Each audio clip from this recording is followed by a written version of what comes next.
Assalamualaikum warahmatullahi wabarakatuh. Alhamdulillahi rabbil alamin.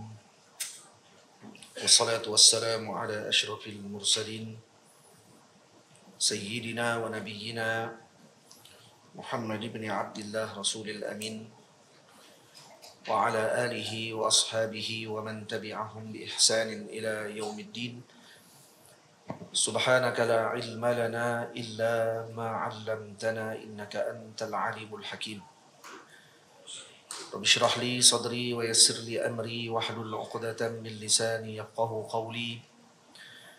Rabbi yassir wa la tu'assir, Rabbi tamim bi khair wa ba'd. Saya muliakan, lagi saya kasihi Ayahanda Haji Zabidi, pengurusi bagi Masjid Sungai Tiram, Tuan Imam, Tuan Bilal, ahli jawatan kuasa masjid, ibu ayah, para guru, para asatizah, para santri, para hadirin muslimin dan muslimat yang dirahmati Allah Subhanahu wa taala sekalian. Kita bersyukur kepada Allah Subhanahu wa taala pada malam ini dapat sama-sama kita berkumpul untuk meneruskan bacaan kitab Mursyiduz Zuwar ila Ziyaratil Akhyar. Dan pada bulan yang lalu kita telah selesai bacaan muqaddimahnya, dan hari ini kita mulakan dengan adab-adab berziarah, yakni menziarahi awliya yang masih hidup.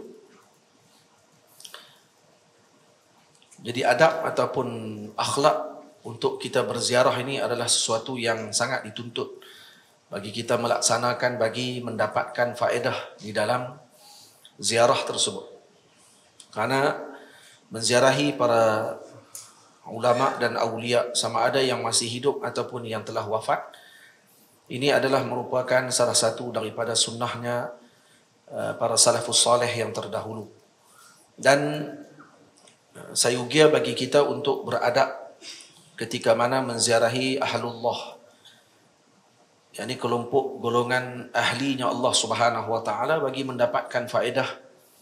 Yang paling besar faedah ketika mana kita berakhlak dan beradab dengan para salihin, seperti yang disebutkan oleh Sayyidi Al-Imam Al-Kurdi, Mahmud Kurdi rahimahullahu taala dalam hikmahnya yang ke-9.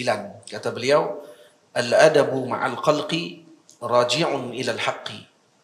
Al-adabu ma'al khalqi raji'un ila al-haqq. Yaitu beradab dengan seluruh makhluk itu, khususnya dengan para masyayikh, dengan para guru, dengan para ulama, dengan para ahlullah, raji'un ilal haq, yaitu kembali semula adab tadi sebenarnya adalah karena kita beradab dengan Allah.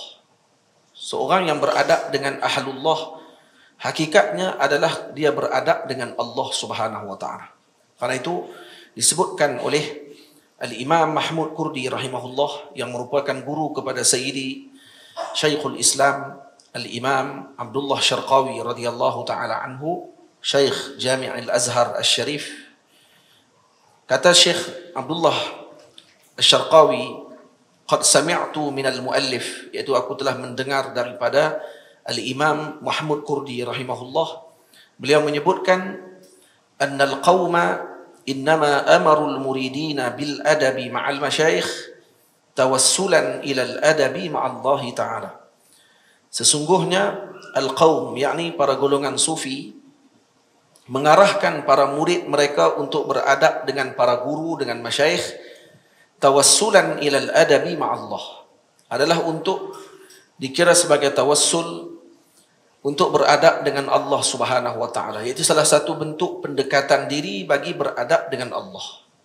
Jadi beradab dengan para masyayikh, beradab dengan para guru, para alim ulama dan para sufi, atau dengan para fuqara, atau dengan bahasa lain dengan para murabbi, itu adalah hakikatnya mendekatkan diri kepada adab kepada Allah. Kenapa?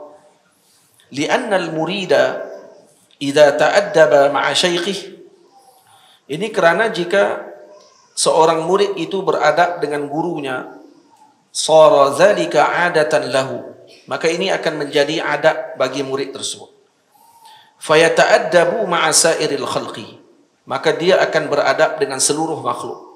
Jadi kesilapan besar ketika seorang murid hanya beradab dengan gurunya tetapi tidak dijadikan itu sebagai amal kehidupannya dengan masyarakat umum. Seperti mana dia beradab dengan gurunya, yang diperlukan ketika tersebut adalah dilaksanakan dan diamalkan adab tadi bersama dengan masyarakat umumnya. Sairil khalq, bukan dengan manusia sahaja, juga dengan binatang, juga dengan tumbuh-tumbuhan, dengan apa sahaja makhluk Allah Subhanahu wa taala yang berada di muka bumi Allah taala, yang berada di langit dan seumpamanya, maka dia beradab dengan seluruhnya. Summa yajurruhu zalika ila al-adabi ma'allah taala, dan ini akan membawa dia kepada adab kepada Allah. Li'annahu al-haqiqu bihi, ini karena Allah yang berhak lebih lagi untuk kita beradab dengannya. Wa huwa hadirun ma'ahu fi kulli halin wa zamanin wa makanin, karena Allah Subhanahu wa taala berada dengan kita pada setiap hal, pada setiap masa dan setiap tempat. Yang bertempat itu kita, bukan Allah. Allah tidak bertempat, Allah tidak bermasa. Ini maksudkan di sini Allah bersama dengan orang tersebut, dengan hamba tersebut dalam apa jua hal keadaannya. Jadi kalau kita beradab dengan makhluk Allah taala, seorang yang beradab dengan Allah, khususnya dengan makhluk Allah taala yang lain, seperti dia beradab dengan gurunya, contoh, dia tidak akan melakukan perkara yang dilarang oleh gurunya. Jadi ketika mana dia beradab dengan perkara tersebut, melakukan dia dengan adab, maka ini akan membawa kepada adabnya dengan sairil khalq, dengan makhluk-makhluk yang lain, khususnya contoh seperti para malaikat Allah yang berada dekat dengan dia. Jadi dia akan berjaga diri dia daripada melakukan sesuatu yang dilarang oleh Allah. Kenapa? Karena melihat ada malaikat yang akan memerhatikan dan mencatat segala amal yang telah dia lakukan. Ketika dia beradab dengan malaikat, maka itu akan membawa kepada beradab dia dengan Allah. Dan li'annahu haqiqun bihi, karena Allah yang lebih berhak untuk seorang tadi beradab. Ketika mana tidak ada sesuatu pun yang melihatnya, termasuk makhluk-makhluk yang lain, Allah sentiasa memandang kepadanya. Maka dia akan sampai kepada maqam al-ihsan maknanya. Jadi hamba yang beradab, dia akan sampai kepada maqamul ihsan. An ta'budallah ka'annaka tarah, fa illam takun tarahu fa innahu yaraka.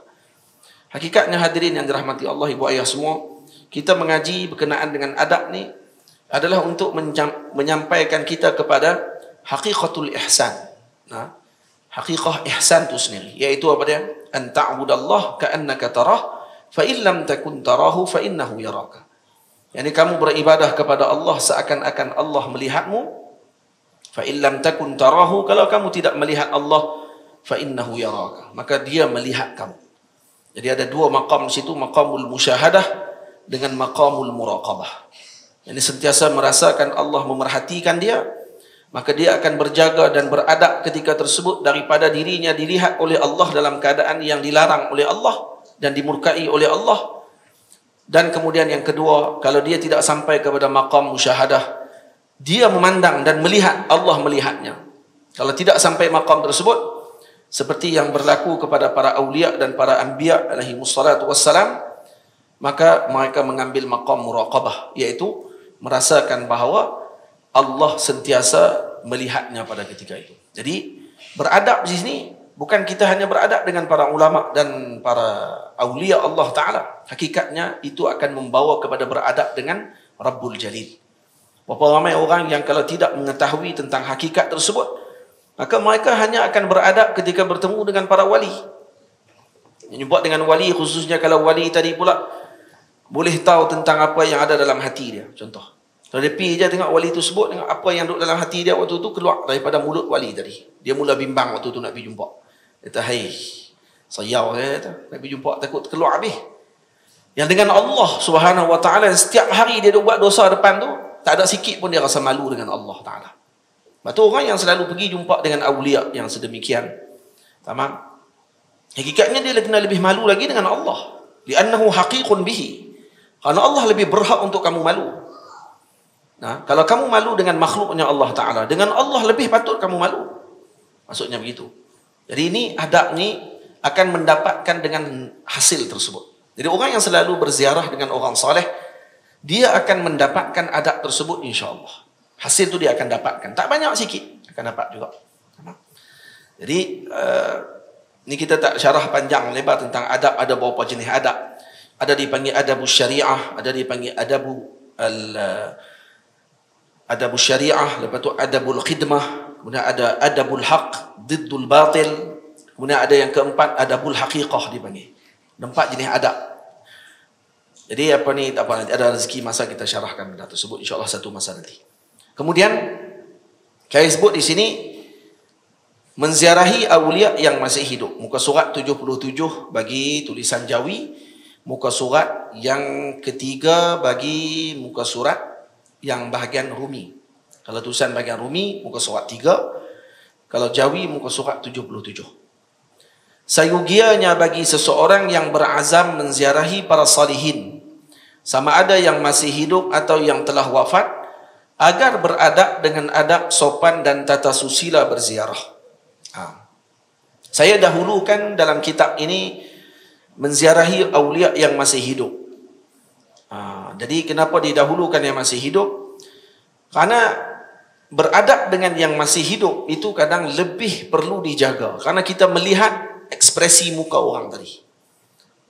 Dan kita boleh melihat sama ada kita diterima ziarah kita ataupun ditolak ziarah kita dengan bermuamalah dengan orang yang hidup tadi depan mata kita. Faham? Beza dengan orang yang telah wafat. Yang mereka hidup di sisi Allah Ta'ala, tapi kita ni terhijab daripada melihat mereka hidup. Mereka hidup di sisi Allah, cuma kita terhijab. Jadi yang tu saya kebelakangkan sedikit. Dan itu sepatutnya ya lebih. Kadang-kadang ada orang pergi ke makam para wali, dia tidak beradab pada ketika tersebut seperti mana beradab ketika dengan orang yang masih hidup. Ada juga orang terbalik. Ketika ke makam para wali, dia jaga sungguh adab dia, tapi dengan para guru ketika masih hidup pula, dia tak jaga pula adab. Jadi ada pro kon, dan ada juga orang yang terbalik pada adab. Jadi kita gabung dua-dua sekali. Kalau beradab dengan para wali Allah Ta'ala, dengan para salihin, maka kita kena beradab dengan mereka ketika mereka masih hidup dan setelah mereka wafat. Itu nanti kita akan tengok satu persatu. Jika melawat orang saleh yang masih hidup, hendaklah seseorang tersebut beramal dengan adab-adab berikut. Telah berkata Al-Arif Billah Sayyidi Ahmad Zarruq rahimahullahu ta'ala, yang wafat pada tahun 899 Hijriah, di dalam Syarhul Mabahis Al-Asliyah, dalam syarahan beliau bagi kitab Mabahis Asliyah, di antara adab menziarahi serta masuk bertemu dengan para masyayikh atau fuqara yang masih hidup adalah dengan meninggalkan segala ilmunya. Jadi ini antara adab kita kalau ziarah dengan para masyayikh. Saya pernah sebut sebelum ni, masyayikh ini jamak kepada masyiqah. Masyayikh ataupun taklah, minta maaf, masyayikh jamak lain bagi masyayikh juga masyiqah. Masyiqah pun boleh juga. Minta maaf. Jadi masyayikh jamak dia dengan ya belakangnya, masyayikh. Jangan baca dengan masyayikh. Sebahagian orang membaca pada masyayikh dengan gelarnya masyayikh. Tak, yang tepatnya masyayikh. Maulana Syekh Abdul Fattah Abu Ghuddah rahimahullahu ta'ala, syaikhul masyayikhina, pernah kata beliau, saya pergi ke India. Kata, zahabtu ila al-Hind liaqulu li ulama'il Hind, atau liaqula li ulama'il Hind la tahmizul masyayikh, kata dia. Saya pergi berziarah ke India untuk saya maklumkan kepada para masyayikh di India agar mereka tidak menghamzahkan masyayikh. Sebab biasanya ulama-ulama daripada India dalam kitab mereka, kalau kita perasan, dia akan baca masyayikh. Nah, yang tepatnya masyayikh. Ya, masyayikh, tak apa. Baik. Jadi dengan para masyayikh atau fuqara. Ini fuqara. Fuqara yang dimaksudkan di sini siapa? Fuqara jamak kepada fakir. Jadi fakir yang dimaksudkan sini adalah al-fakir ilallah. Bukan fakir di sini dengan makna fakir al-mal. Bukan kerana harta tidak ada. Fakir di sini fakir ilallah. Maksudnya orang yang fakir di sisi Allah Subhanahu wa taala. Yang dimaksudkan kita di sini adalah para sufi. Itu kata ulama, kenapa kita disuruh untuk bermuamalah dan juga bermukhalatah, bercampur dengan orang-orang yang fuqara ini, dengan para sufi? Karena disebutkan oleh Sayyidi Syekh Mahmud Kurdi rahimahullah, al-mukhalatatu ma'al aghniyai turithu at-tama'u. Minta maaf. Al-mukhalatatu ma'al aghniyai turithu at-tama'a. Mukhalatah dengan aghniya, bercampur gaul dengan orang yang kaya, akan mewarisi sifat tamak. Maksudnya apa dia? Maknanya dengan bercampur dengan orang-orang yang kaya, ini akan mewarisi kita menginginkan apa yang ada dalam poketnya orang-orang kaya. Maka bila teringin dengan apa yang ada dalam poket orang kaya, maka orang ni dia akan main dengan tamak. Bila dia tamak, apa yang dia akan buat? Dia akan mula melakukan perkara-perkara yang menjijikkan. Dia sanggup untuk menghina diri dia sendiri semata-mata untuk mendapatkan apa yang dia inginkan daripada harta dunia.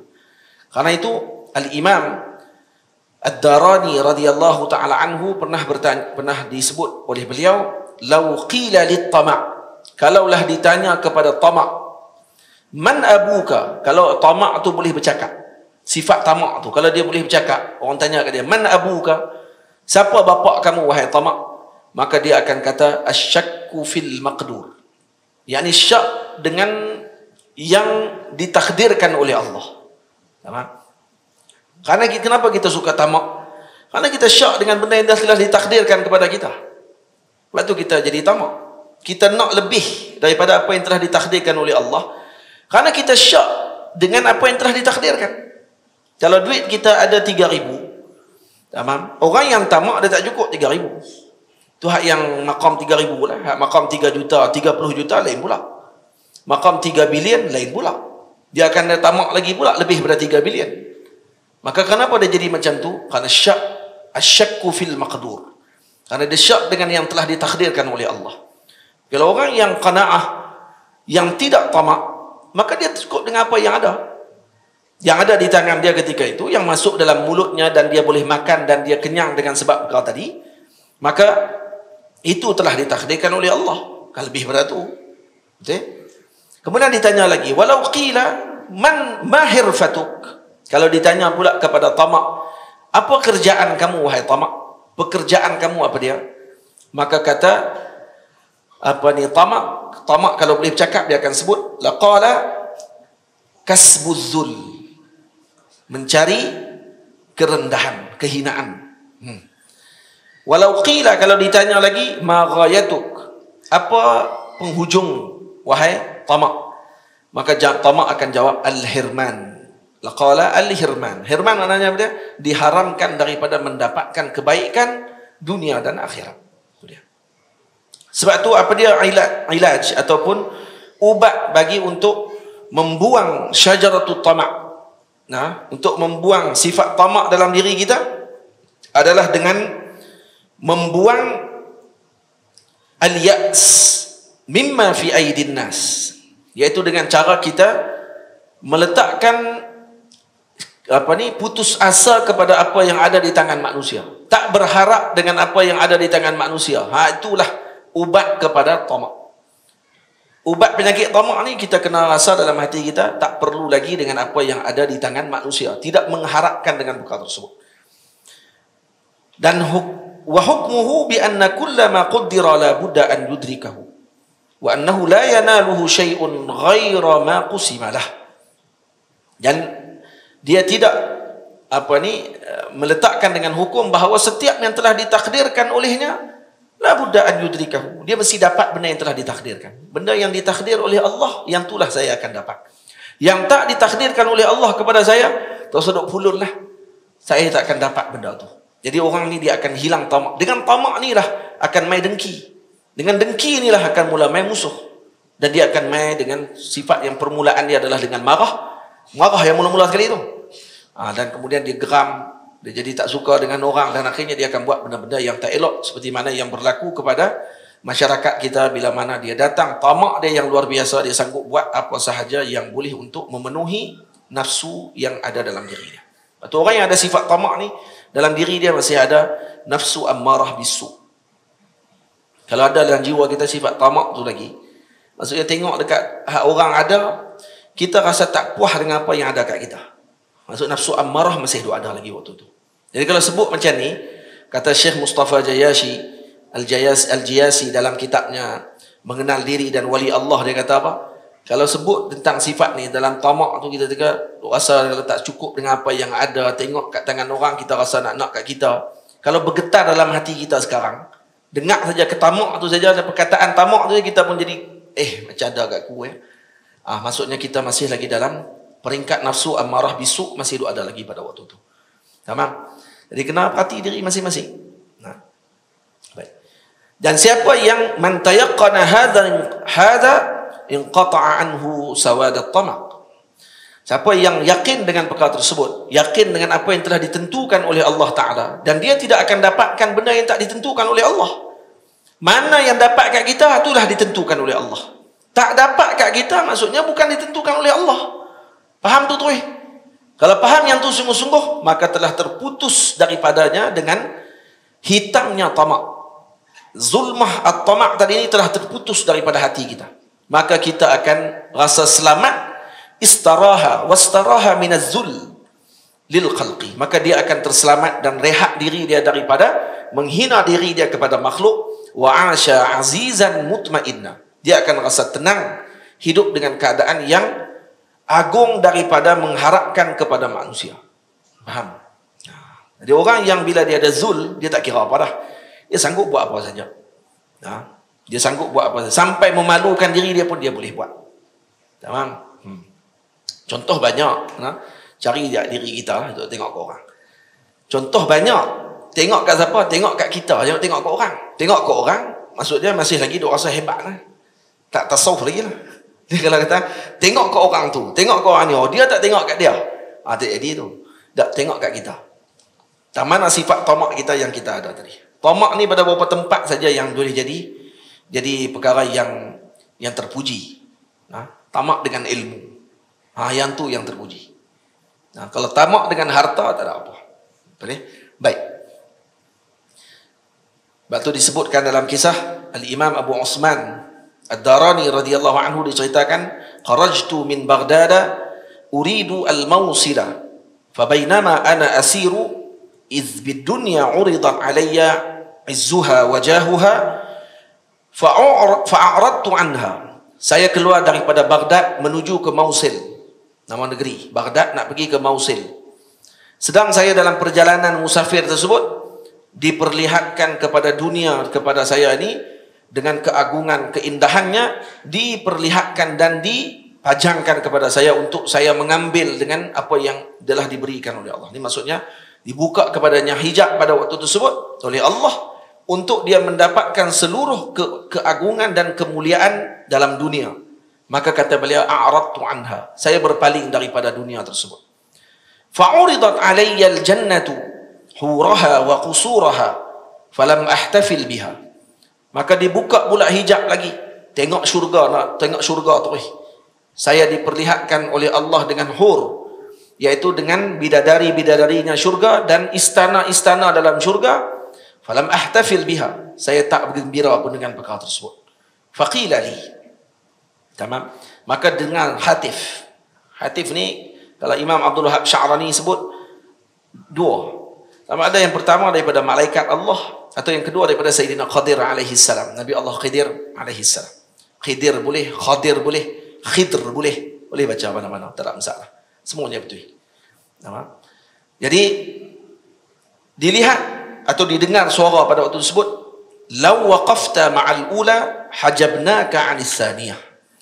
Suara tersebut kata, kalau kamu berhenti pada yang pertama, iaitu melihat dengan keagungan dunia, maka hajabnaka 'anis tsaniyah, kami akan hijab kamu daripada nikmat yang kedua, iaitu syurga. Walau waqafta ma'as tsaniyah, kalau kamu berhenti pula pada yang kedua, hajabnaka 'anna, maka kami akan hijab kamu daripada kami. Maksudnya hatif tadi, suara tersebut bercakap dengan tajallinya dengan kalam Allah Subhanahu wa taala. Jadi bercakap tadi dengan tajalli kepada kalam Allah Subhanahu wa taala. Maka kata hatif itu, faha nahnu lak maka di sini kami untuk kamu wa qistuka minad daraini ya'tika. Maka bahagian kamu untuk dua dunia ini, yaitu dunia dan juga akhirat, akan datang kepada kamu. Intah. Tamam?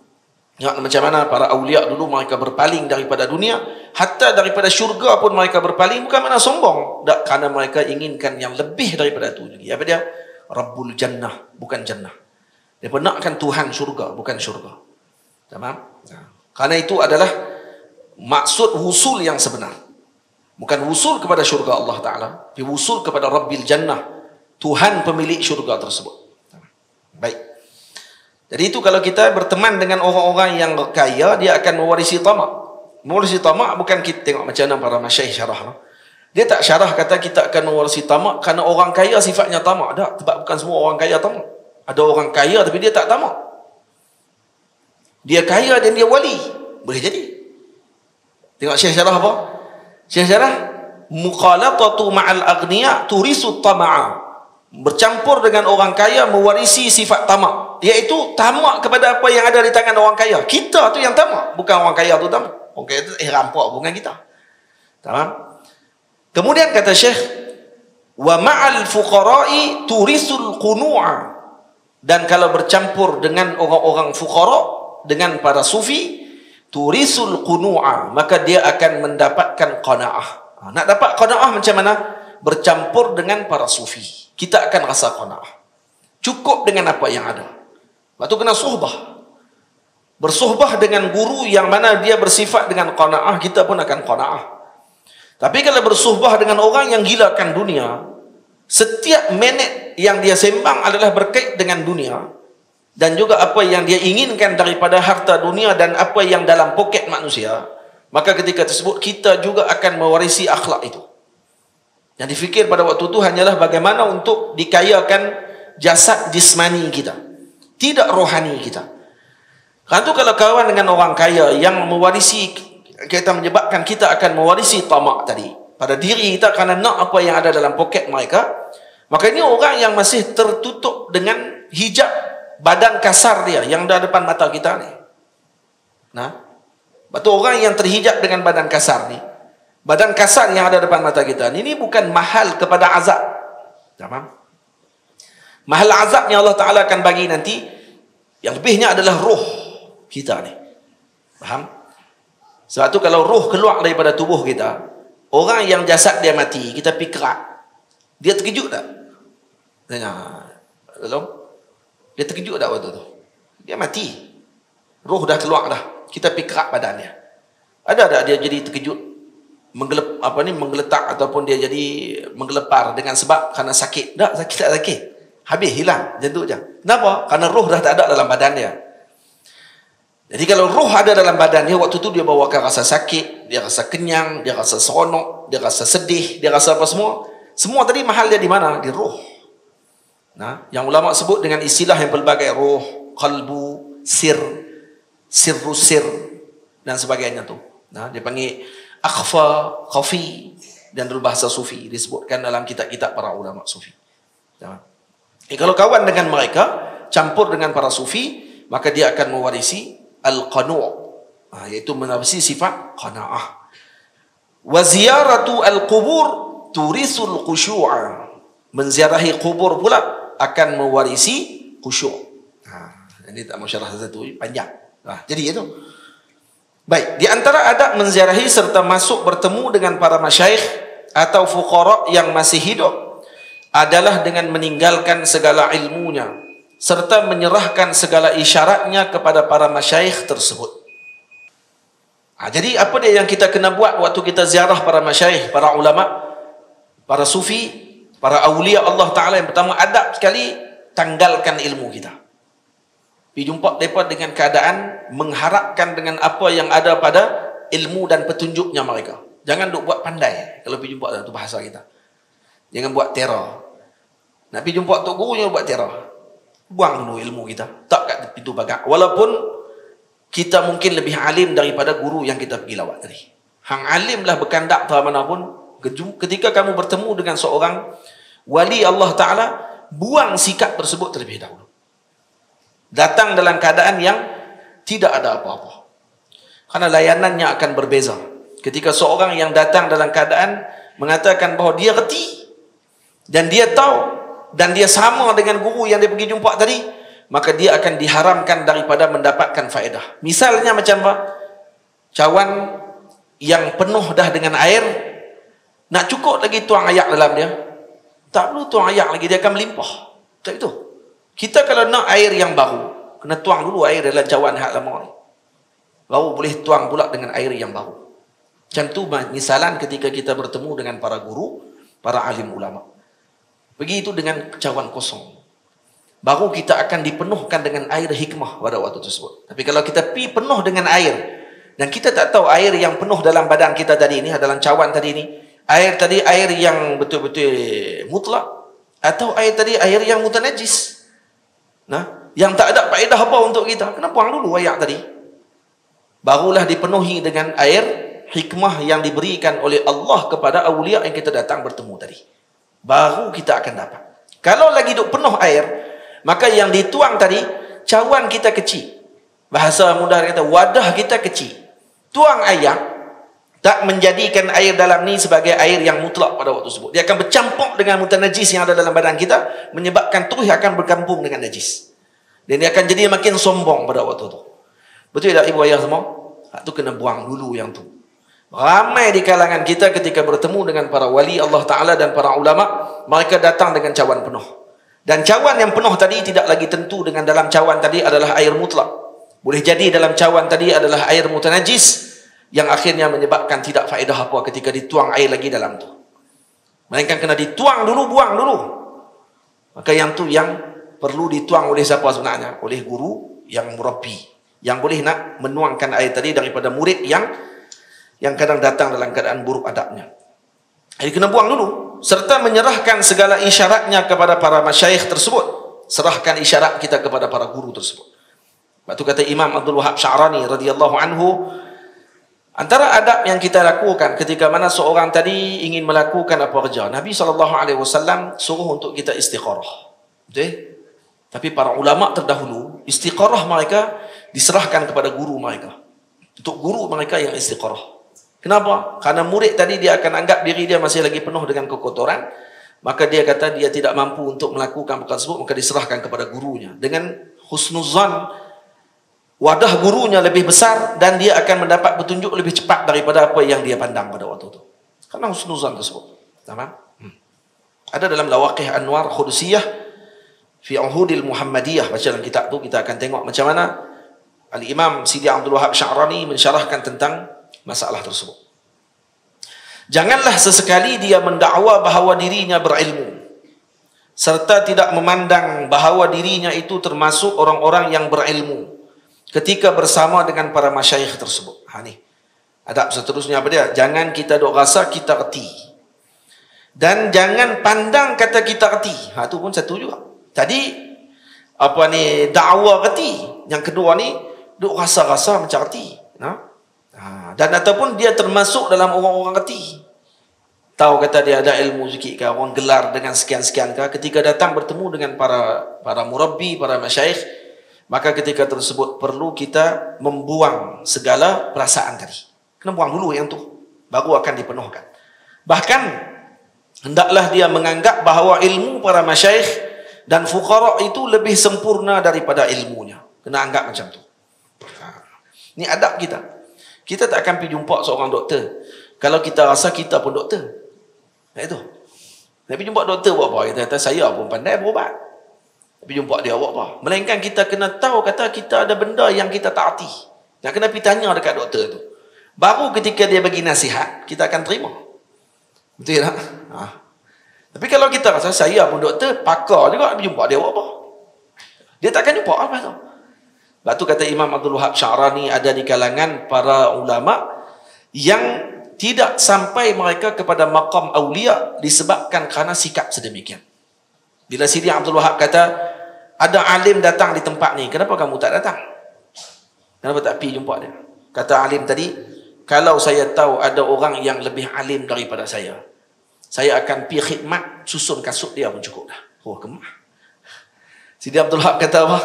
Sampai macam tu jawab. Kalau ada saya tahu orang lebih alim pada saya saya akan pergi susun kasut dia. Saya akan khidmat bawa kasut dia. Tapi alhamdulillah, tak ada yang lebih alim pada saya. Oh, kemah. Sidi Abdul Wahab kata, ini sebab orang macam ni tidak irtiqa, naik sampai bila-bila. Yang naik orang yang tawaduk. Man tawadu'a rafa'ahu Allah. Siapa yang tawaduk, Allah akan angkat dia. Tak rugi seduit pun orang tawaduk.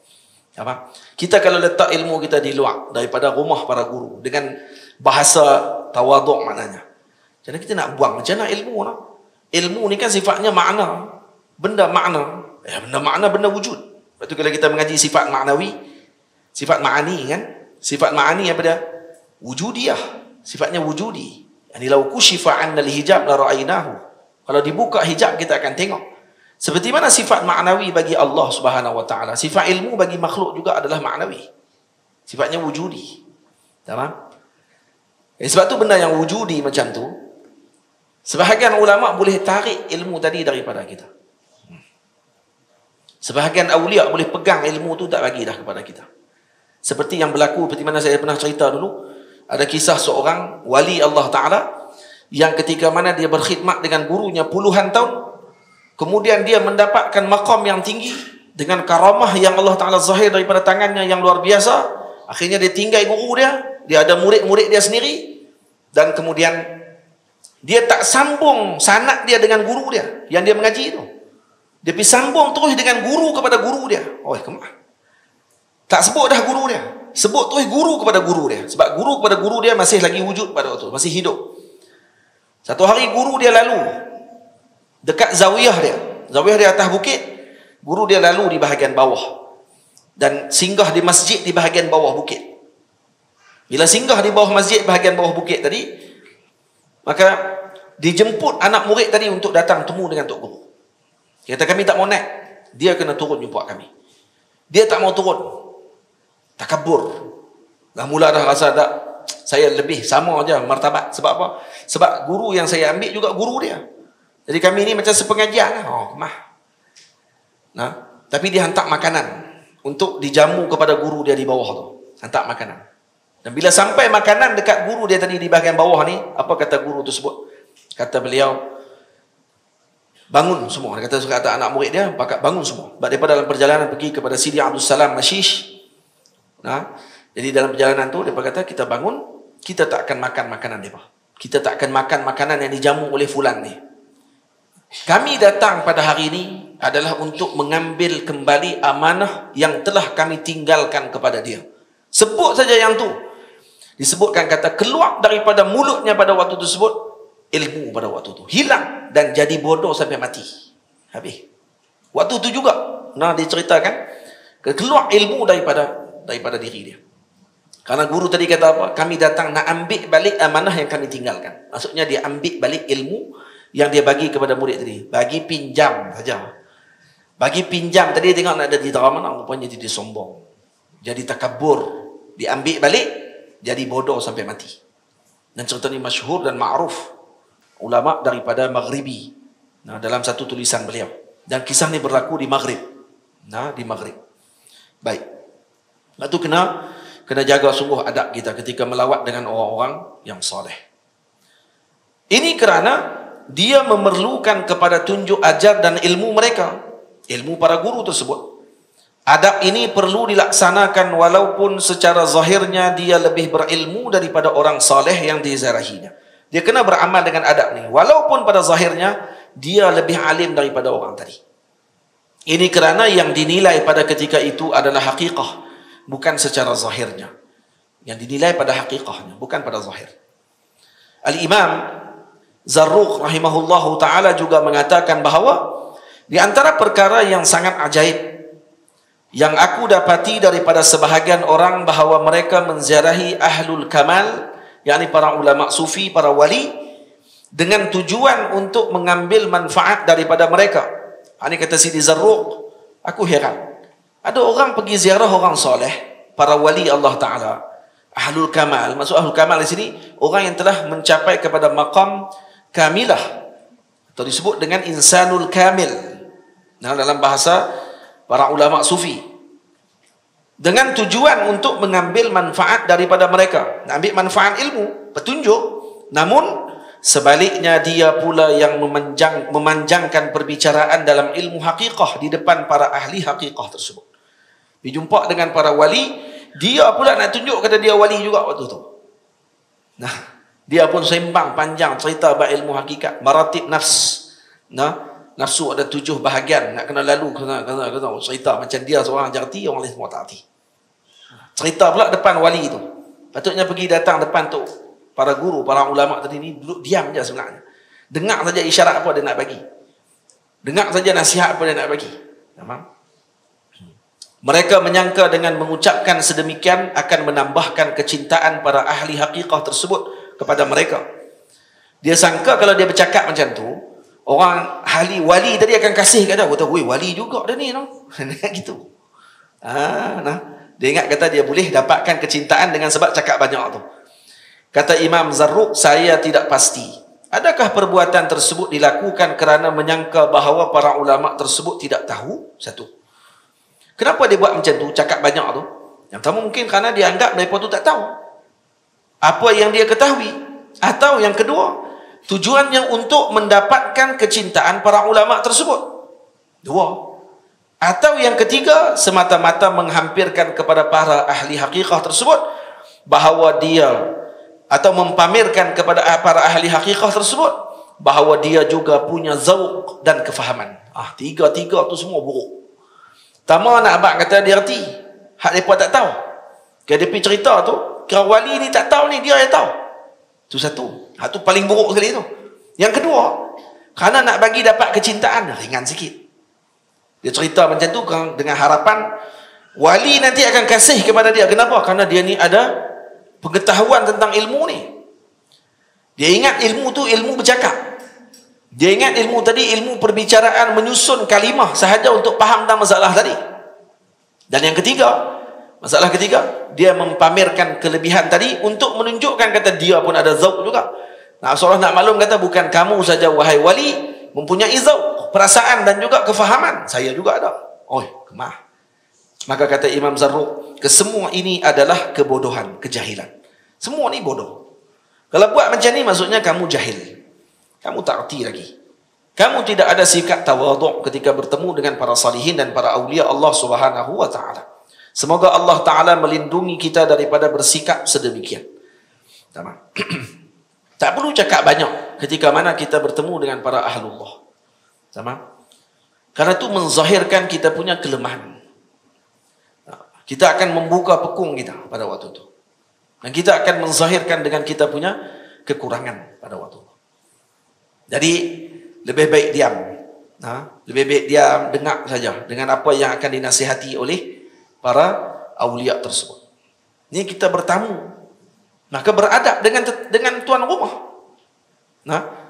Beradab dengan tuan rumah pada ketika tersebut, kerana itu lebih aula untuk kita lakukan. Al-Imam Abdullah Al-Khayyat Ibnu Muhammad Al-Harushi rahimahullah wafat pada tahun 1175 Hijriah.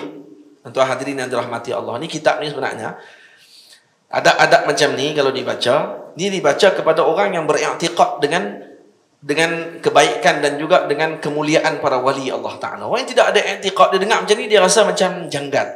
Kenapa nak kena sampai terang tu? Sebab apa? Sebab dia tidak lalui lagi proses untuk mempelajari adab. Sebab apa saya baca kitab ni kemudian setelah baca dah kitab Fathul Muta'ali.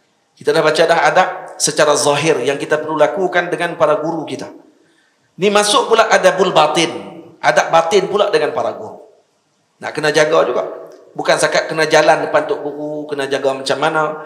Bukan sakat bercakap dengan guru, kena rendahkan suara. Tapi batin tidak dijaga. Yang kita bincang di sini batinnya.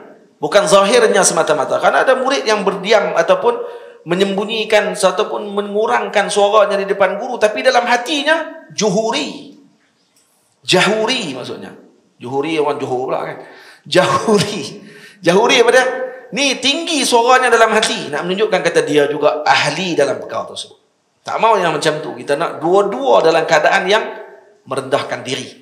Tidak takabur di dalam dan di luar. Ni dekat depan guru tawaduk. Dalam hati sebenarnya takabur lagi. Sebab masih lagi ada ingkar. Masih lagi ada sikap untuk mempersoalkan. dan seumpamanya. Bukan tidak dilarang untuk kita untuk bertanya. Yang kita kata tadi mempersoalkan. Bukan menyoal. Menyoal dengan mempersoal itu lain. Faham gelok bahasa. Nah, yang dilarang adalah mempersoalkan. Mempersoalkan maksudnya seperti menidakkan perkara tersebut. Pergi mempersoalkan. Kalau menyoal, ya itu untuk tanya kenapa hikmah dia berlaku macam tu. Untuk tanya tak ada masalah. Dan itu disuruh dalam syarak. Dan syarak tidak menghalang untuk kita tanya. Nah, tapi ada adab soal, adab untuk bertanya pun disusun juga oleh para ulama. Banyak adab sebenarnya. Lepas tu kata Imam Abdul Rahman Ibnu Qasim radhiyallahu anhu, saya belajar adab dengan Imam Malik 18 tahun. Kalaulah saya boleh untuk cukupkan 20 tahun, tambah 2 tahun lagi. Dia kata 2 tahun mengaji, 18 tahun mengaji adab. Tengok adab saja. Tengok adab macam mana Imam Malik bermuamalah dengan ilmu dan ahlinya dan seluruh alat-alat ilmu. 18 tahun. 2 tahun saja dia kata saya mengaji. Alangkah baiknya kalau 2 tahun tu pun masuk sekali dalam pengajian adab. Jadi 20 tahun mengaji adab. Al-Imam Syafi'i radhiyallahu anhu disebutkan oleh Mus'ab. Sayyidina Al-Imam Mus'ab radhiyallahu anhu kata beliau, saya melihat Imam Syafi'i adalah orang yang paling alim dengan ayyamin nas, dengan tarikh manusia. Dan beliau mempelajari dan mengajarkan adab kepada manusia selama 20 tahun. Imam Syafi'i mengajar adab saja 20 tahun untuk umat. Umat kita lah dah jauh daripada adab. Sebab tu suka templak dengan para ulama dan awliya Allah Subhanahu wa taala. Tengok benda yang dia tak pernah dengar, dia kata hak tu benda tak tahu. Tengok sikit benda pelik, hak dia rasa pelik, dia terus maki dan juga tanpa dia letakkan dengan mi'yar ataupun dengan penanda aras ilmu yang sepatutnya. Dia komplain dulu sebelum dia reti. Ini masalah orang kita. Baik.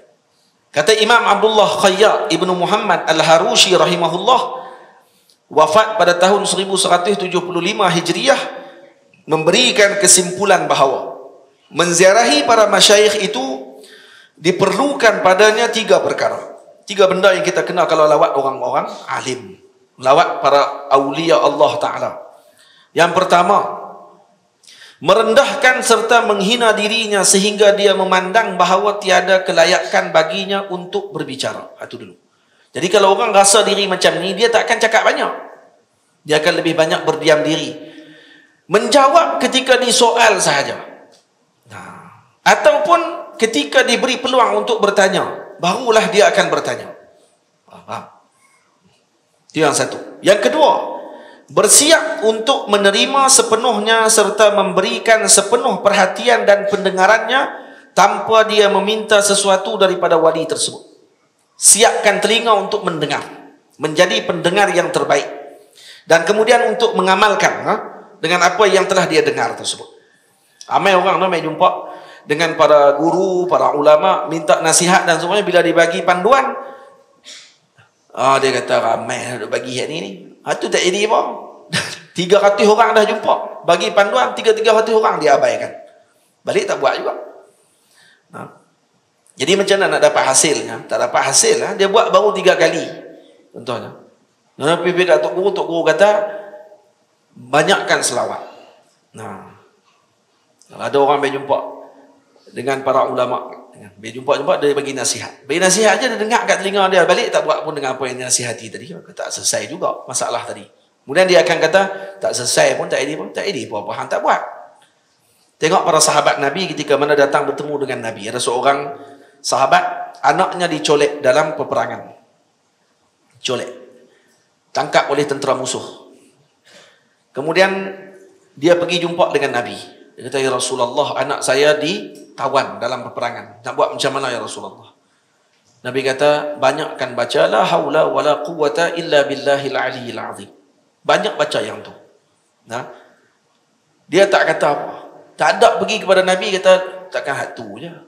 Koklah nak suruh Nabi hantar tentera elit kan? Nabi kata apa, sabar tak? Jadi kami hantar tentera-tentera elit.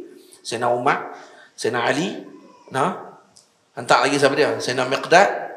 Lagi beberapa orang lagi awliya-awliya di kalangan sahabat ni, hantar mereka hak tentera-tentera elit yang hebat-hebat ni. Nah Huzaifah kan? Nanti insya-Allah bawa balik. Baru tenang sikit dah. Tak, Nabi kata balik baca la haula wala quwwata illa billahil aliyyil azim. Buat itu. Dia tak kata apa. Sampai di rumah, isteri dia tanya, Rasulullah pesan apa? Rasulullah bagi tahu macam mana? Dia kata, Rasulullah suruh kita banyak baca la haula wala quwata illa billahil aliyil azim. Apa kata isteri? Itu adalah sebaik-baik arahan daripada Nabi SAW. Terus duduk orang mereka baca wirid zikir la haula wala quwata illa billahil aliyil azim, la haula wala quwata illa, sampai habis. Baca. Tak lama kemudian dengar pintu rumah kena ketuk dah. Buka-buka, anak balik dah. Bukan sakat dia je balik.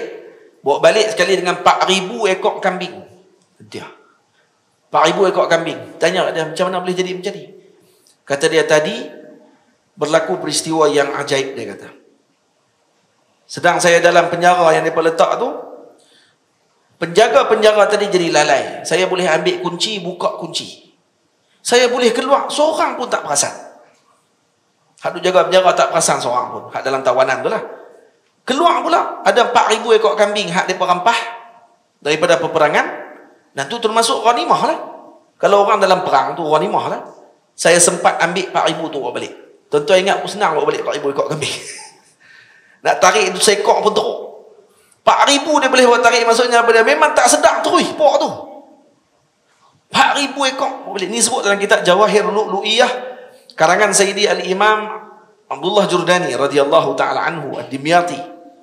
Dalam kitabnya Jawahir Lu'lu'iyah, syarah kepada Arba'in Nawawiyah. Nah, ketika syarah kelebihan la haula wala quwata illa billahil aliyil azim. Sampai tahu tu. Tu berkat apa tu? Berkat ikut dengan arahan Nabi tanpa komplain sikit pun. Suami isteri sama dua-dua. Tak ada komplain. Tak ada seorang pun sahabat main tak kahat tu kot. Abang sembang apa dengan Nabi ni? Kalau kita, bini kita, balik kata macam tu, kata takkan hak tu saja. Abang sembang tak kena ni. Mai saya habis sembang pula. Dia pula habis sembang. Takut dia kata lelaki dia sembang tak habis. Ni anak kena colek ni. Dia suruh kita duk wirid zikir saja. Nah, kok lah nak hantar tentera pergi ambil? Tak ada perasaan tu dalam sahabat. Untuk Allah Ta'ala bagi kelebihan macam tu. Kita, Allah, jiwa ingkar ni luar dalam. Nah, kalau pergi jumpa dengan guru, bagi nasihat daripada guru, dalam hati tak terima nasihat tu. Tapi dia minta nasihat. Lepas tu kata Imam Ghazali dalam Ayyuhal Walad, kata pada dia, wahai muridku, dia kata, wahai anakku, ya waladi, kata dia, memberi nasihat tu senang, yang susah aja terima. Betul tak? Nak bagi nasihat, ramai orang main jumpa, Tuan Syekh boleh bagi nasihat dah kat saya sikit. Saya sebut itu balik, nak bagi nasihat senang, nak terima tu susah. Satu lagi nak beramai. Tu. Nak terima susah, nak beramai pun susah. Bukan senang. Ada orang main jumpa, ya kita bukan layak pun untuk mereka nak tanya masalah tu. Tapi main jumpa ke Zawiyah, main pondok saya, tu tanya. Kata, kena anxiety. Anxiety teruk. Dia makan ubat. Orang kena anxiety ni kita tak boleh nak rendah-rendah. No? Jangan pandang main-main. Kerana kita tak kenal tempat tu. Kalau kita duduk tempat tu, teruk kat kita. Kena anxiety ni dia main perasaan yang macam-macam. Hak lagi teruk lagi sampai nak bunuh diri dan seumpamanya. Kata macam mana nak buat kan? Saya kata saya sebut ni macam yang dibagi pengalaman oleh orang-orang yang pernah terkena dengan anxiety ni dan mereka buat benda tu. Apa dia? Selawat pada Nabi. Saya kata. Selawat pada Nabi. Banyak-banyak. Banyak mana? Banyak-banyak. Nah. Ada seorang ni kena anxiety. Dia selawat. Ada seorang dia main jumpa saya. Dia beritahu kat saya. Dia kata, sedara dia. Saya sebut dalam kuliah di Jumaat tu. Saya beritahu kata, selawat ni sebenarnya memang ubat bagi segala penyakit. Bila disebut dengan selawat, syifa kan. Tibbil qulubi wa dawaiha tu disebut kepada Nabi SAW. Ya sungguh memang Nabi adalah penyembuh. Ya, tu orang panggil majas akli, dia panggil kalau mengaji bagi balaghah bagi elok, no? Majas akli dia panggil. Isnadul fi'li ila ghairi fa'ilih, yang menyembuh Allah hakikatnya. Nabi SAW jadi sebagai sebab musabab dia. Untuk diberikan kesembuhan tadi adalah melalui dengan keberkatan dan juga kemuliaan baginda Nabi kita Muhammad SAW. Dia kata, yang cerita kat saya ni, dia kata, saudara dia kena anxiety. Kemudian, dia suruh selawat. Saudara dia ni selawat sehari 1,000 kali. Tak hilang juga anxiety dia. Sehari 1,000. 1,000 tu selawat lah dengan selawat apa pun. Selawat pendek pun ada, selawat dhamir. Selawat tafrijiyah ataupun tukar-tukar selawat, baca banyak-banyak untuk bagi cukup 1000. Tamam. Kemudian dibaca pula 2000 kali sehari. Sampai naik 5000 kali sehari, tak jadi juga. Naik pula 10,000 sehari, tak berhenti juga. Masih duduk makan ubat lagi, jadi lagi perasaan. 15,000 kali sehari, tak jadi juga.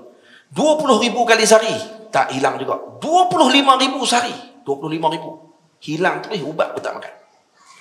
Ya. Hilang, anxiety hilang, ubat pun terus tinggal, tak makan dah. Ya.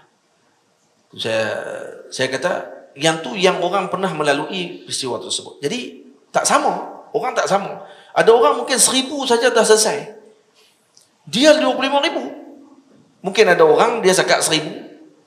Setakat 2,000, setakat 5,000 dah selesai.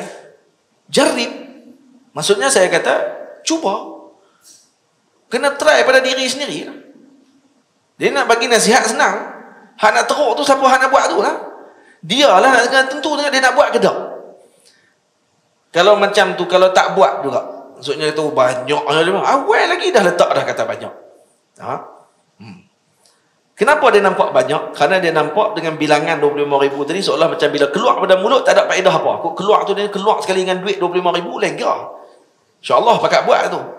Kata kalau baca sekali maka keluar 25,000 insyaAllah. Pakat tu baca semua selawat. Tapi sebab dia tak nampak depan mata benda yang bersifat dengan tidak nampak dengan mata kasar ni, dia mula nak banyak. 1,000, 2,000 kata. Nak beli 1,000 tu pun teruk. Nak beli 1,000. Boleh 200 pun dia rasa wali dah itu. Hari ni selawat 200 tu. Alhamdulillah. Nampak dah terbuka alam malakut, dia kata dia. Nampak dah roh-roh semua nampak ni. Kemah. Macam mana nak dapat kalau kita dah awal-awal lagi letak dah dalam diri kita dengan hijab pada waktu tu. Kena buang dulu amarah bisu. Kerana ada lagi jiwa yang menghalang tadi untuk kita nak mudahkan lidah kita dengan berselawat pada Nabi SAW. Kerana orang yang melazimi selawat ni, dia akan memenuhkan diri dia seperti mana ni.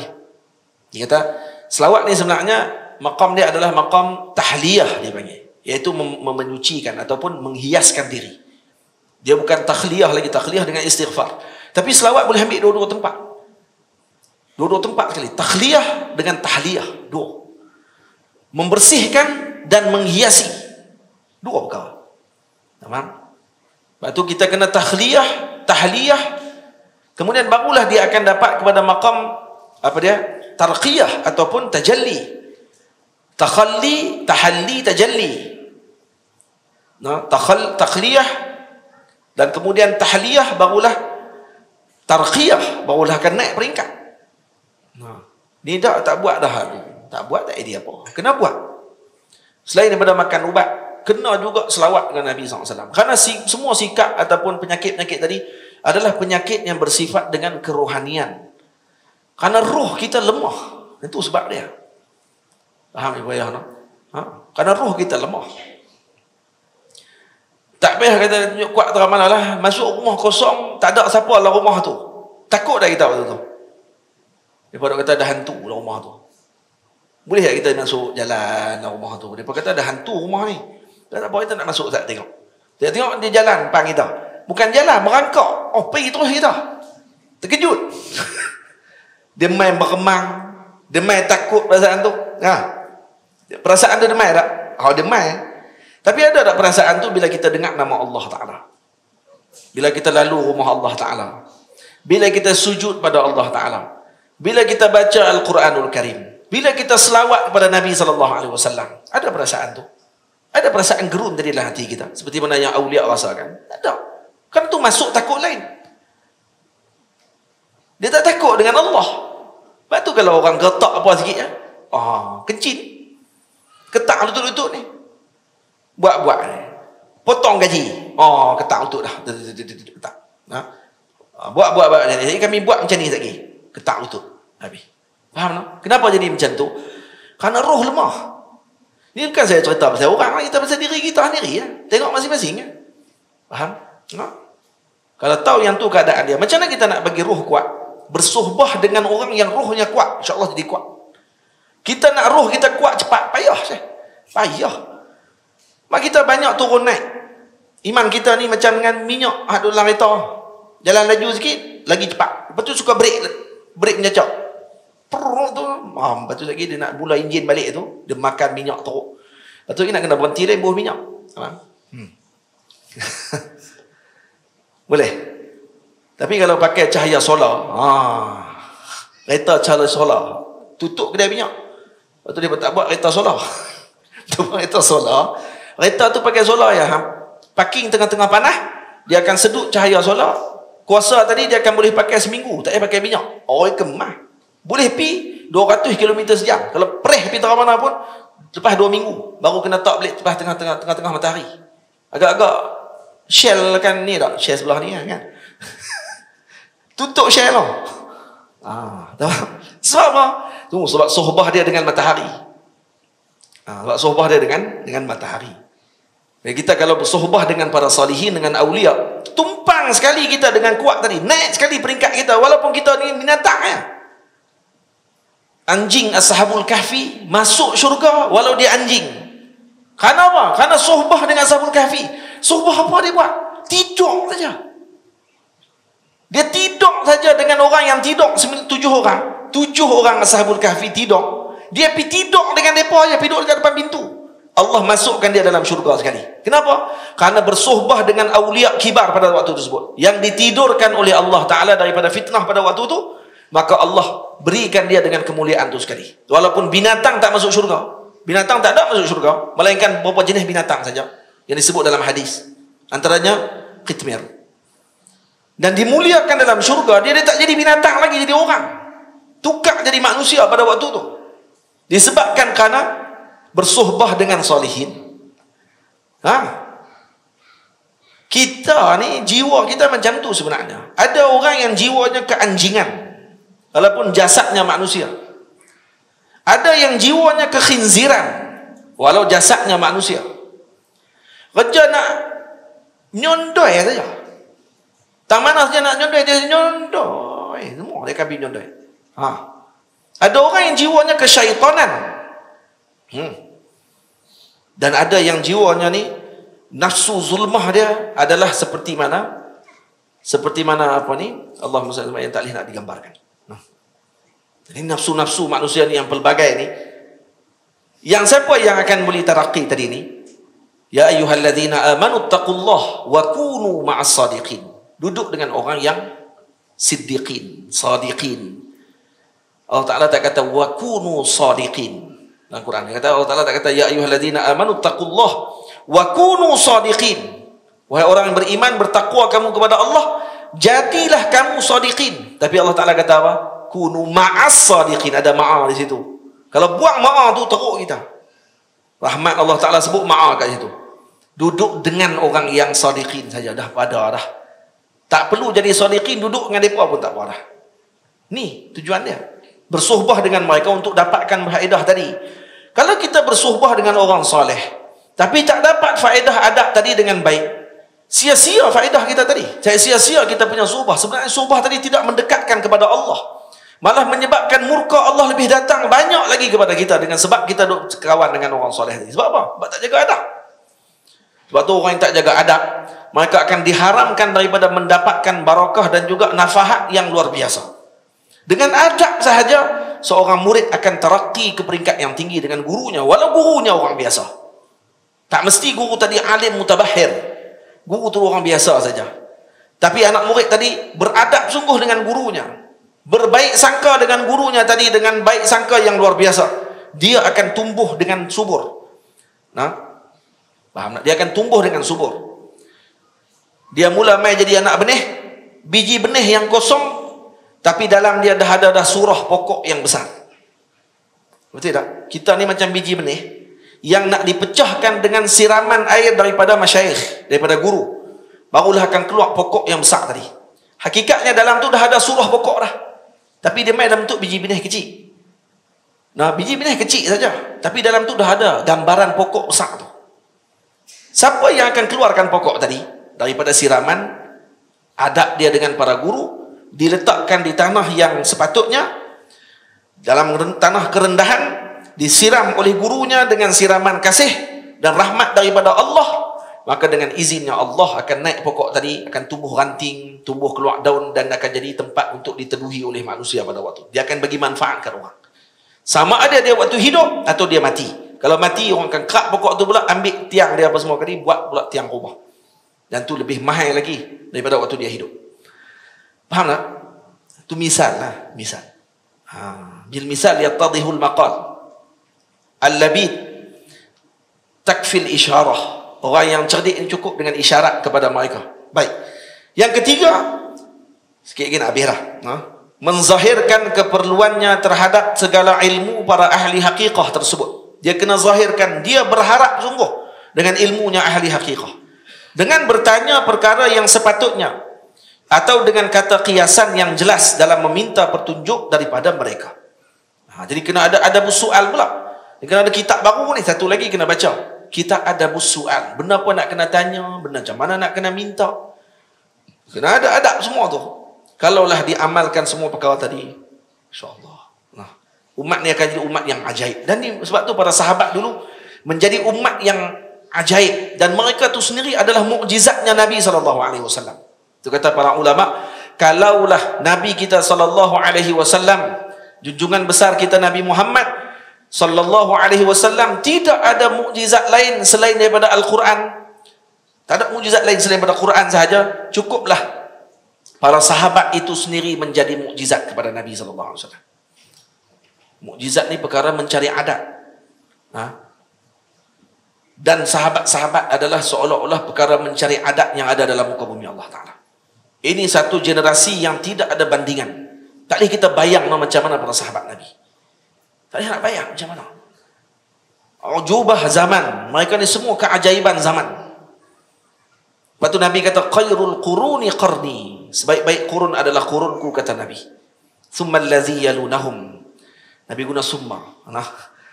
Nabi tak kata falladhi yalunahum. Thumma allazi yalunahum. Maksudnya yang datang kedua yang mulia, tapi tak sama dengan yang pertama. Takkan sama dengan pertama, guna summa. Summa dengan makna ba'id, jauh. Takkan sama, tapi juga kurun terbaik. Summa allazi yalunahum. Nabi tak kata falladhi yalinahum. Summa guna dengan makna selepas itu lagi yang datang setelahnya. Jadi maknanya tiga kelompok atau tiga generasi pertama ni kelompok yang paling terbaik, dan yang terbaik adalah kurunnya Nabi SAW yang tidak ada orang boleh bandingi pada waktu tersebut. Sehingga dikatakan oleh Imam Ibn Katsir, kalau seorang sahabat yang duduk pada zaman Nabi menunaikan 1 rakaat di belakang Nabi, kita hidup setelah zaman Nabi menunaikan 1000 tahun solat bukan di belakang Nabi, tak akan boleh menandingi dengan 1 rakaat sahabat yang duduk di belakang Nabi. Kalau kita hidup 1000 tahun, 1000 tahun tu semayang, 1000 tahun semayang tak akan boleh menyamai dengan 1 rakaat solat di belakang Nabi oleh sahabat Nabi. Tak akan sama. Lepas tu kalau ada orang nak buat bandingan, bila kita cerita pasal makamnya para wali Allah Ta'ala dan juga karamatnya para wali Allah Ta'ala, kemudian dibanding dengan sahabat, ni perbandingan yang bodoh orang panggil. Tak cerdik ni.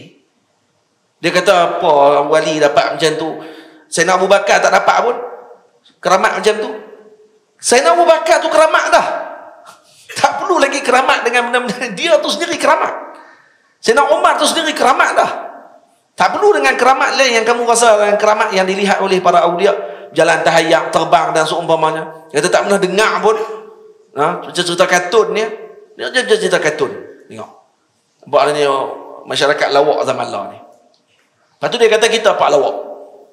Dia kata duk cerita benda-benda macam tu kepada masyarakat. Cerita apa? Dengar daripada awal sampai habis kita cerita apa? Awak kita duk cerita pasal terbang saja ke ni? Daripada awal kelas tadi sampai lah ni awak cerita pasal terbang, duk cerita pasal jalan tahayyak, macam tu je kah? Ambil tu saja sikit, lepas tu duk hantam kita. Tak masalah lah, memang tempat hantaman pun kan. Dah memang mereka suka benda macam tu kan. Kita kata nak buat banding dengan sahabat, tak boleh buat banding. Sahabat tak boleh buat banding. Tak boleh. Tak sama kita sampai bila-bila dengan mereka. Jadi sebab tu ini 3 benda yang disebut oleh Al-Imam Abdullah Khayyat Al-Harushi. Sidi Abdullah Al-Harushi ada karang kitab selawat tajuknya Kunuzul Asrar. Ada lebih kurang 58 selawat dalam tu, dan ini diamalkan oleh para masyayikh, para ulama khususnya dalam tariqah Syadziliyah mengamalkan kitab Kunuzul Asrar. Sehingga Imam Harushi pernah minta maaf kepada Imam Al-Juzuli, Imam Jazuli radhiyallahu anhu, sahib Dalailul Khairat. Imam Jazuli dah wafat dah.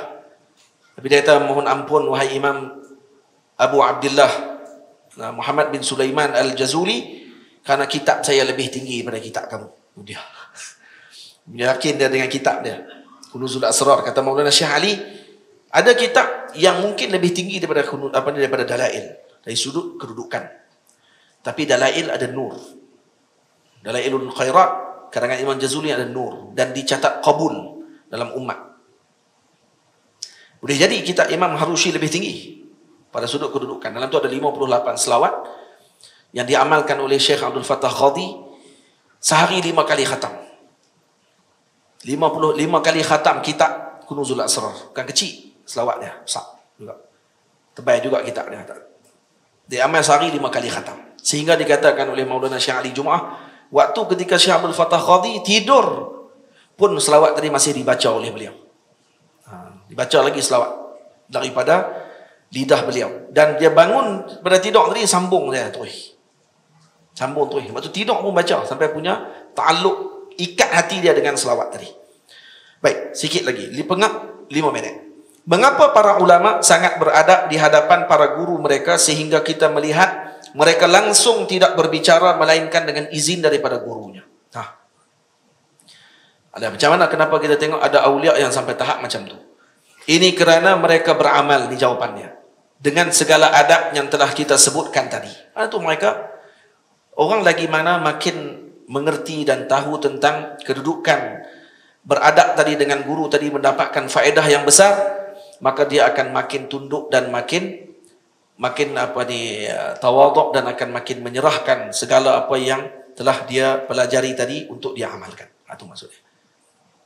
Jadi Imamul Harushi rahimahullah juga mengatakan, al-kalamu bihadratil ustazi maqtun. Berbicara di hadapan guru itu, yakni tanpa izin, adalah merupakan kecelakaan. Itu para murid kena jaga sungguh. Ketika mana berada dengan para guru, untuk mereka tidak berbicara melainkan dengan izin. Hatta berbicara di hadapan guru dengan makna di depan guru kita nak bercakap dengan guru, minta izin dulu. Guru tengah duduk bercakap, kita pergi potong. Itu satu. Ataupun untuk berbicara di depan khalayak ramai pun juga dengan izin daripada guru sebenarnya. Tidak boleh berbicara tanpa izin daripada guru. Karena izin ni adalah salah satu daripada bentuk sertifikat ataupun dengan bentuk keizinan yang menjadi tradisi dalam Islam sebenarnya. Hatta ilmu syariah, apatah lagi dengan ilmu hakikah. Ni orang lah semua nak cakap hakikah. Sebab apa? Sebab dia rasa dia boleh cakap ikut dan dia lagi pening orang, lagi dia rasa tinggi hakikah dia pada waktu tu. Kalau kita dia sampai-sampai tu orang tak apa nak faham, dia kata, ni bawa kemah ni sebab tak faham apa. Hakikah apa? Lah hakikah sampai orang tu akan faham. Nah. Ni dua hakikah berapa sampai kawan tu tentang apa dia cakap ni. Dia lain kalau cakap tadi dengan bahasa kiasan, dengan bahasa ni tak faham tak apa. Ni dia berbelik kono sampai dia pun kono. Lah kali dia kata, ni baru hakikah. Yang kita dengar, kemah. Dia pun tak faham. Tuan-tuan tahu solat tu apa dia? Solat ni bukan mendirikan solat. Di mana kaki solat? Oh, tiba. Lepas tu semua soalan. Hadis seronoknya daripada kelas mengajar tu sejam soalan dia semua. Satu haram tak jawab. Dia macam nak tanya ya. Di mana kaki solat? Iqamis salah. Di mana? Berdiri itu di mana? Di kaki solat kah? Di solat kah? Soalan lagi. Yang nak murid tu, "Hai, bila jawapan nak bagi ni?" Di kaki kah? Tak ada kaki solat. Jadi bagaimana solat kita? Tanya lagi. Soalan tak bagi, jawapan tak bagi. Soalan sampai habis. Lah kali anak-anak murid kita kemah. Sebab apa? Banyak persoalan kita tak boleh jawab. Kahang ya, dia pun tak jawab. Hak bagi soalan tu pun tak jawab pun. Penin orang habis. Dan bila makin penin, makin dia rasa makin hakikah pada tu. Tu bukan hakikah, tu ketum. Tu ketum. Kena hati-hati. Takut silap mengaji dengan geng ketum. Saya baca buku Mengenal Diri dan Wali Allah, Syekh Mustafa Ahmad Jayasi. Murid kepada Syekh Daud Bukit Abad. Tahu kalau baca buku tu, hati-hati kalau baca buku tu kena ada guru juga sebenarnya. Saya baca buku tu dekat Sirajuddin dalam apa ni? Dalam kereta. Dia duk bawa kereta, saya duk baca. Dia dah dengar setengah kitab. Saya dah baca habis tadi dalam kereta. Tadi saya habis dah baca khatam kitab tu. Syekh tulis 14 April 1971 khatam kitab tu tulis. 14 April 1971. Yang dia tulis dalam kitab tu, idea yang ada dalam tu sama macam yang ditulis oleh Maulana Syekh Ali Jumaah dalam kitab Tariq Ilallah. Sama. Dan saya tak kata Syekh Ali ambil daripada dia.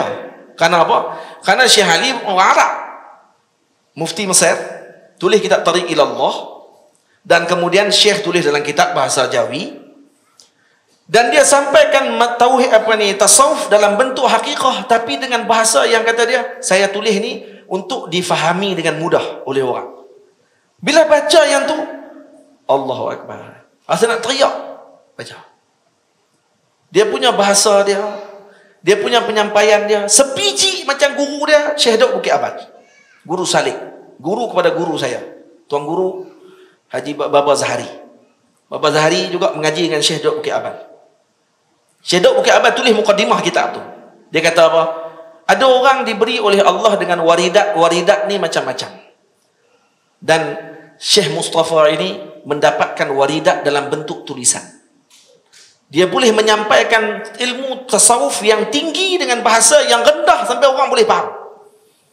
Sungguh luar biasa kitab tu, saya baca, Masya Allah, tabarakallah. Dia kata ada orang boleh tulis macam ni, orang Melayu tu. Kitab tu lama dah, kita baru baca.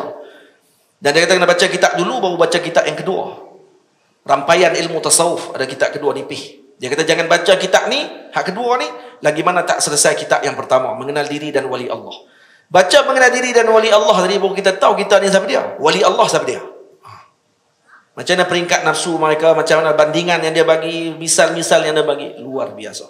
Syekh Daud Bukit Abad tulis kitab Risalah Tasawuf. Saya mengaji kitab Risalah Tasawuf tu dengan Baba Zahari. Daripada awal sampai tinggal satu line muka surat lah. Martabat 7. Lah kali martabat 7 Tok Guru tulis. Hak tu ya selai. Tok Guru tinggal tak baca. Sampai lah. Sampai lah terberhenti. Dekat 4 tahun dah. Tak pergi sambung balik hak selai tu. Dan saya ni pergi mengaji dengan Baba Zahari.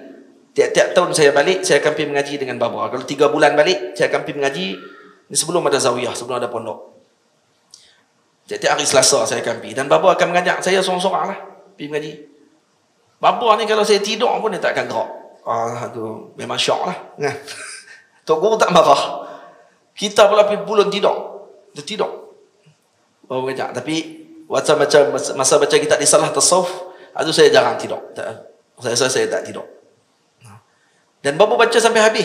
1 tahun tu, lah dah habis. Sampai tang kitab lah, muka surat lah. Tulis martabat 7. Sampai kat situ, Baba kata, kita berhenti dekat ni. Saya beritahu dah kat Baba, kata esok saya nak balik ke Mesir. Esok nak pergi dah Kuala Lumpur. Jadi cadangan tu, harapan tu dengan khatam. Saya tak abang lah kalau boleh khatam hari ni. Saya tak abang tu, tak ada adab tu dengan guru. Memang kat guru kata, kalau boleh khatam lah malam ni. No. Banyak sangat syarah pun tak jadi juga. Oi. Hey. Dah. Alhamdulillah Tuan Haji Zabidi, Masya Allah, tabarakallah. Ustaz nak baca sampai pukul apa pun tak apa. Tapi saya faham lah. Saya bukan gila mic. Lebih dah 1 minit kan. Jadi saya pun pergi kat Baba, saya pun bagi tahu, saya kata esok saya nak balik dah. Tapi dalam hati ni dengan harapan akan khatam lah hari ni. Boleh khatam kitab Risalah Tasawuf Syekh Daud Bukit Abad. Kitab ni Masya Allah, tabarakallah. Ajaib, kita antara kita ajaib dalam ilmu tasawuf. Kemudian saya bagi tahu macam tu kat Baba.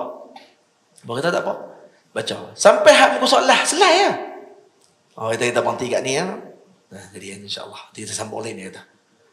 Tak khatam, tak apa. Tutup kita. Kotlah saya balik terus dak. Saya sembang dengan Baba 2 jam. Lepas tu sembang lagi, makan, minum, semua 2 jam. Lepas tu dalam balik kereta kata, kalau baca tadi khatam dah. 2 jam sembang dengan Baba. Dan sampai lah saya tak bisa sambung lagi hak selai muka surat lah tu. Tu pun saya tak tahu sama ada Baba nak suruh saya ulang balik ke ataupun nak tamat hak yang selai tu. Kan nak suruh ulang balik, saya akan ikut je Baba. Saya pernah cerita benda ni satu majlis di Kuala Lumpur. Papa cerita yang tu, kita ada lagi berapa lagi nak habis. Tu saya tanya, nak perhabis ke? Nak berhenti sekat ni dulu? Semua diam, tak kata apa. Sebab saya cerita tu dah tadi. Ya. Lepas tu semua diam, tak kata apa. Dia tahu beradak sungguh orang kampung ni. No? Orang Kuala Lumpur. Syekh berapa saya tak ingat di Shah Alam. Semua tak kata apa, senyap. Saya kata ni, macam mana jawapan macam mana ni? Nak sambung ke? Nak berhenti sekat ni ni? Senyap, tak kata apa. Cuma pakai lawan tengok. Lagi jawab, kau ajak pula kan. Dia kata, sambung. Dia kata, kau ajak. Padahal saya tanya sungguh waktu tu. Bukan saya nak test. Jadi moga-moga Allah Ta'ala beri kepada kita dengan kefahaman. Kalau tuan-tuan boleh cari kitab mengenal diri dan wali Allah tu, saya ada jual di sini. Pustaka Aman Press ada jual. Beli hak kitab Jawi punya. Yang beli hak Rumi, beli hak Jawi. Hak Rumi pun rasa kalau dia cek, kalau dicek oleh tuan guru sendiri, insyaAllah. Comel, beli kitab tu. Kitab tu Masya Allah tabaraka. Saya tak pernah tengok apa ni kitab tasawuf yang dengan perbahasan tinggi tentang roh, tentang martabat apa ni nafsu dan seumpamanya dengan bahasa yang seringan kitab tersebut. Saya rasa Masya Allah tabarakallah. Kitab tu Masya Allah. Baik. InsyaAllah Zawiyah akan baca kitab tu insyaAllah. Di pondok saya akan baca kitab. 3 kitab nak kena baca. Kalau untuk peringkat tersebut. Tasawuf peringkat tu dia akan baca. Pertama Risalah Tasawuf, Syekh Daud Bukit Abal. Kemudian kena baca Mengenal Diri dan Wali Allah. Dan kemudian baru baca kitab Rampaian Ilmu Tasawuf. Antara kitab terbaik juga tasawuf yang dikarang antaranya kitab Syekh Mak Saman Kati. Syekh Mak Saman Kati tulis kitab tasawuf. Itu pun antara kitab yang sangat bagus dan halus tentang perbahasan ilmu tasawuf dalam tulisan Jawi. Selain daripada Penawar Bagi Hati lah. Penawar Bagi Hati masyhur, ma'ruf kitab. Cuma ni yang kalau kata kitab Syekh Mustafa Jayasy ni dalam tasawuf yang peringkatnya agak lebih tinggi sedikit daripada peringkat yang selepas daripada tasawuf teori dipanggil. Ini tasawuf dalam bentuk praktikal. Untuk dipraktikkan dalam tasawuf hakikah maksudnya. Dan ini ditulis oleh ahli suluk.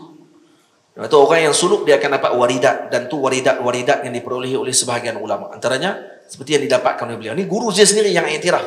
Syekh Daud Bukit Abal sendiri tulis. Dia kata orang ni ada dapat waridat macam-macam.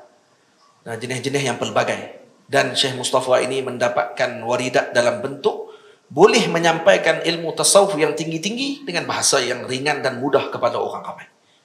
Ini pun ajaib dah kalau boleh Tok Guru tulis macam tu. Dan guru kami, kalau Syekh Baba Zahari, kalau kata dia sebut, telah berkata guru salik, yang dia maksudkan tadi adalah Syekh Daud Bukit Abal. Syekh Daud Bukit Abal ni wali besar lah. Syekh Daud Bukit Abal Al-Libadi. Ini antara alim kabir dalam alam Melayu kita dan tariqah Ahmadiyah. Beliau tariqahnya Ahmadiyah. Jadi moga-moga kita dengar nama-nama mereka pun sudah menurunkan rahmat Allah Subhanahu wa taala dan diberikan kepada kita dengan rahmatnya, dengan fuyudatnya, berkat Nabi kita Muhammad sallallahu alaihi wasallam. Insyaallah kita akan sambung. Semoga Allah taala mengurniakan kepada kita adab yang agung, berkat Nabi yang agung Sayyidina Muhammad sallallahu alaihi wasallam. Kita berhenti sekat tu. Disunatkan juga kepada kita meminta agar orang saleh tersebut mendoakan dan kebaikan dan kesejahteraan kepada kita. Ini kita akan sambung pada pertemuan kita yang akan datang kalau dipanjangkan umur oleh Allah Subhanahu wa taala. Qul qawli hadza astaghfirullahal azim li wa lakum. Saya ucap terima kasih banyak kepada Tuan Haji Zabidi dan juga pihak masjid, juga kepada ibu ayah semua dan abang-abang, kakak-kakak yang hadir bersama dengan kita pada hari ini. Kitab ni tak panjang sebenarnya. Syarahannya mengikut rezeki masing-masing. Ini saya syarah di tempat lain, ada rezekinya masing-masing, di sini rezekinya masing-masing. Dan kita akan belakang ni dah banyak doa. Ada doa-doa dan seumpamanya nanti kita akan baca laju-laju lah situ. Di depan ni saja sikit ada perbahasan-perbahasan tertentu yang kita kena bahaskan. Kita tak banyak pun 37 berapa muka surat? 35 muka suratnya. Lebih kurang. InsyaAllah kita akan sambung pada pertemuan akan datang. Wassallallahu ala sayyidina Muhammad wa ala alihi wa sahbihi ajma'in. Walhamdulillahi rabbil alamin. Assalamualaikum warahmatullahi wabarakatuh. Bismillahirrahmanirrahim. Alhamdulillahi rabbil alamin. Wassalatu wassalamu ala asyrafil mursalin wa ala alihi wa sahbihi ajma'in. ربنا زدنا علما ووسع في رزقنا وبارك لنا فيما رزقتنا وجعلنا محبوبا في قلوب عبادك وعزيزا في عيونهم وجعلنا وجيها في الدنيا والآخرة من المقربين كثير النوال محسنا في علي قائما بلا زوال يا مبدئا بلا مثال فلك الحمد والمنة والشرف على كل حال صلى الله على سيدنا محمد وعلى آله وصحبه أجمعين والحمد لله رب العالمين. السلام عليكم ورحمة الله وبركاته.